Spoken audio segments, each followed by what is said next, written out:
Hello and welcome. This is Shanna today for Pixi Dust Designs, and I am starting off my video a little differently today by showing you the end result of what we will be making. I'm making an A2 pop-up card that has this die cut panel that pops up when you open the card. When you close it, it lays back down flat, perfect for mailing because there isn't a whole lot of bulk to it. This is done with the Pandastic stamps and Tag C die set. I'm also going to be using some other pattern paper and doing the beach type scene using the Beach Day slimline die cut. To save on time, I actually pre-stamped and heat embossed my pandas. This is the Tag C. We're going to be using really just the base die. I used the frame die for that in the first card, but the second one we won't. And then this is the Beach Day slimline die set. We're specifically going to be using that beach border to die cut our scene. To start, we're going to use the A2 card panel and then a piece of pattern paper cut slightly smaller. So this is a craft base top folding note card and then the piece of pattern paper on the top. It roughly has about a 1/4 inch, give or take, all the way around just as a matting purpose. You can do whatever margin you want. I'm going to go ahead and glue this all the way down to the panel or to the card base so it's nice and adhered. You don't want it to move around when you go to die cut because you're going to be die cutting through both layers of cardstock at the same time. After you've glued the panel, you're going to take that Tag C base die and pretty much center it on your card front. Then you're going to die cut through both the pattern paper and that top piece of your note card. Be careful not to leave your note card folded when you run it through your die cut machine. I did here, but we're going to cover that up with a panel. It really only debossed the inside of my panel because I forgot to open my note card when I ran it through the die cut machine. So I'm just taking a white piece of note card cut down, I believe, to 4 by 5 1/4 inches, and I'm going to glue it right inside the card. So there is a spot to write, and we'll actually decorate that a little bit as well later in the video. For our beach scene, I needed a neutral piece of cardstock, so I went ahead and die cut that die shape or that tag shape again out of white cardstock. And what I'm going to do is just glue all of those together. But first, I need to create my sandbar and my waves. So I'm pulling out one of the waves die and that main slimline die out of the Beach Day slimline die set. And we're going to use those to do some partial die cutting to create the shapes we need to create our scene. So I brought in a scrap piece of white cardstock and die cut part of that sandbar out using that slimline die. And now I need to bring in a piece of teal cardstock to die cut my ocean waves. I'm going to hold it up against my tag shape really quick just so I can estimate how tall I need to make my ocean, because I'm layering all of these together at the end to create the scene. So I needed to see how high up I wanted the ocean to go. Went ahead and die cut that out off screen, and now we need to bring back in our tag base die to make sure the shape of the die is maintained through all of the layers. What this is going to do is it's going to die cut it directly to fit that tag shape, so you don't have to worry about trimming. We'll go ahead and repeat that process with our ocean waves piece so all of the layers line up and match. Now it's time for us to assemble. I just wanted to make sure they all fit. It looks like I actually cut my waves just a little shorter than I wanted to, but I can just slide that up because the solid edges along the side before the tag starts to curve are still all equal. Before I glue, I do want to go ahead and ink blend out my sand and my sky. So I'm just using T-dye Distress Oxide ink and going really messily all over that panel. I didn't want it super even because sand isn't super even in color. And then I took an almost dry blue blending brush and just added a little bit of color to my sky.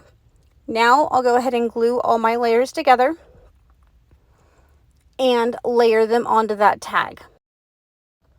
Off screen, I went ahead and die cut some of the accessory dies from that Slimline Beach die set, including the palm tree, the sun, and a couple clouds to create my scene. I used my Copic markers to color them, and here I'm just kind of laying out where I want them to all fit. The palm tree I did not want to hang off the side because that would actually inhibit the pop-up motion. It would get stuck in that frame shape. The sun shape and the cloud I am actually going to have hanging off the edge, but I'm going to trim them down using some scissors to match the shape of that die so it doesn't interfere with the pop-up. For this video, I thought it would be fun to include some of the Copic coloring I did on this panda. It is really simple because pandas are black and white, so I did leave a lot of white not colored, but I wanted to add some shadowing. Like I used the BG15 marker here on the bow because I thought it tied in really nice with the teal ocean. Then I will use N2 and N0 to shade around where there would be shadows on the white portions of the panda. This is a really simple but effective way to Copic color these small images without making a gray panda. Lastly, I thought it would be cute to add a little bit of a rosy bum and some rosy cheeks using R00, R000, and R quadruple 0 to blend out that pink. I thought it would be cute to give him a little bit of a sunburn. And then after the coloring was all done, I went and figured out where I was going to put him on the tag and adhered the panda using some foam tape. At this point, it was time to trim off that little bit of excess sun and cloud, and I just grabbed some sharp scissors and followed the curve of that tag base die to make sure everything matched. Next, it's time to assemble the card. So I'm going to take the first two tag pieces that we cut out of the card front and glue them to the back of our scene card just for stability. I want it really stiff so when it pops up, it's not curving or bending or warping or anything like that. So I just make sure all of those are aligned. Wet adhesive I like for this because I can wiggle it around and make sure all the edges are the same. Now, to set up the pop-up mechanism, you're going to start with a piece of cardstock that's 3/4 of an inch by 3 3/4 of an inch, and you will score every 3/4 of an inch. This creates 5 sections and allows you to create like a box shape, allowing 2 of the flaps to overlap for adhesive. Just like that. That is going to go right in the center of your card so it can attach to that tag. You will need to glue the box shape to both the bottom of the card and then to the top of the card, which you'll see in just a second. This allows the box to stabilize and pop up when you open the card.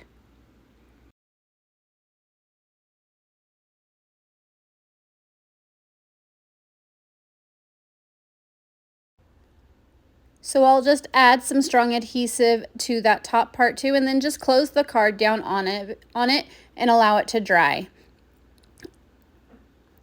In addition to the box, we'll also need to create a lever for the tag to pop up on. It allows it to kind of tip up when you open the card. For this, I just have, I think it's just shy of 1/2 inch. It was just a scrap piece of the craft cardstock, and you're going to mount it to the top part of that box slightly longer than the actual box. You just want to glue it to the top without gluing it down to that white card panel because you want it to move freely. So it ends up just kind of sticking up almost like an L. You don't want it to stick up past the tag window, which is why that top part was slightly shorter than the bottom. Now I'm actually ready to glue down my tag. I slipped some scratch paper in here just in case the glue squished out. I didn't want it on that tag or on that card base.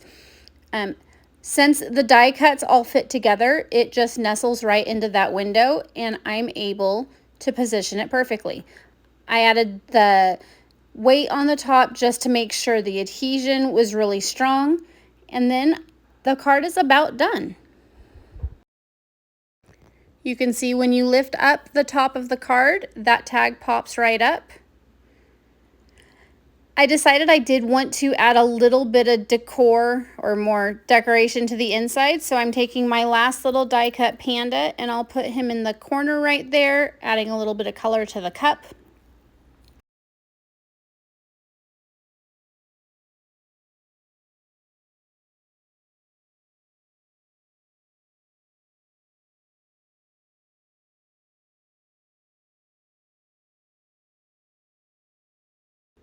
Next, I decided to grab some of the additional little stamps that are included in the Pandastic stamp set.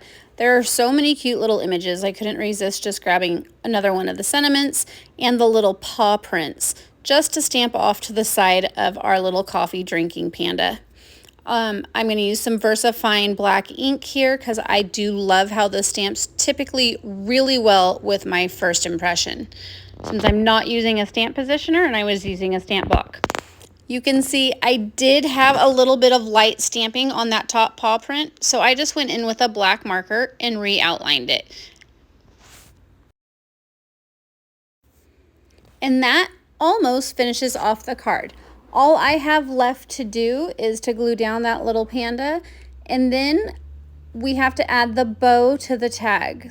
It does have a hole at the top. I could have left it blank, but I'm a sucker for some twine. So I grabbed some black baker's twine and just tied a simple bow right at the top. After the bow is tied, I added some liquid adhesive just underneath so it didn't untie or shift around.